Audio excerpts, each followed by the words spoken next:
Alright everyone, so it is time for a book review. So I'm going to be reviewing Be Afraid, Be Very Afraid, which is a Goosebumps 2000 book. So, like a couple years ago, I finished off the original Goosebumps series, and now I'm making my way through like the spin-off series, I guess you would say.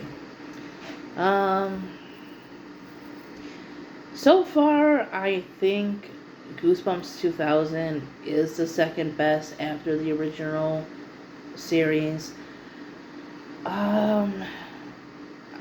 The Most Wanted ones I've read are really hit and miss. I have liked a few Slappy World ones. There's still quite a bit I have to get through.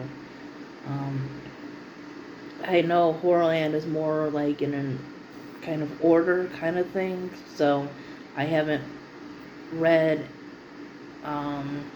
I read one of those, but I haven't read any of the other ones, so there's still a lot for me to go through, but so far it looks like 2000s is the second best. So, Be Afraid, Be Very Afraid.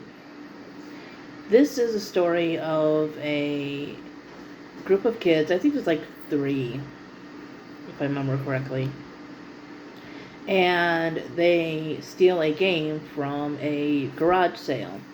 And as they are playing the game, they realize the stuff in the game is coming to life. And it's kind of hard to go on with the story without spoiling a couple things, but they basically end up in the game. And you learn that another child is reading this book called Be Afraid, and the characters from the beginning of the book are in his book. So it's like when you play this game, you go into the game and you become a story for somebody else, which I thought was an interesting concept. But the problem was the first half of the book is probably the best, the most exciting. There's really not too much that goes on.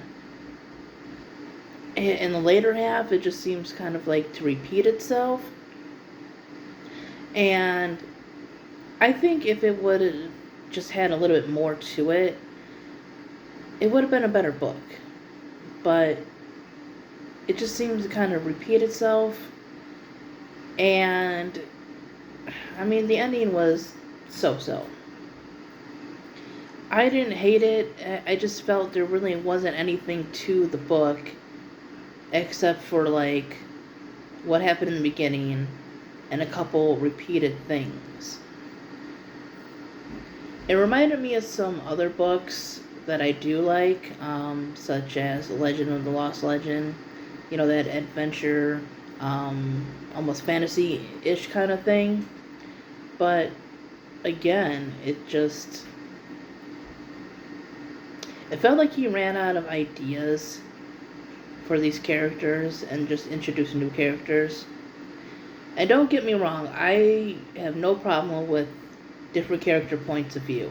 In fact, I am writing a book that has a couple character points of view. So, you know, that's not it, but you gotta make it interesting. You have to make it, you know, have a point. But anyways, it gives a 3-star. It's not a horrible book. There's definitely been worse Goosebumps books than this. It's just kind of a time killer read, I'd say. Not one that would be like a top favorite. Anyways, thanks for watching, everybody. Bye-bye.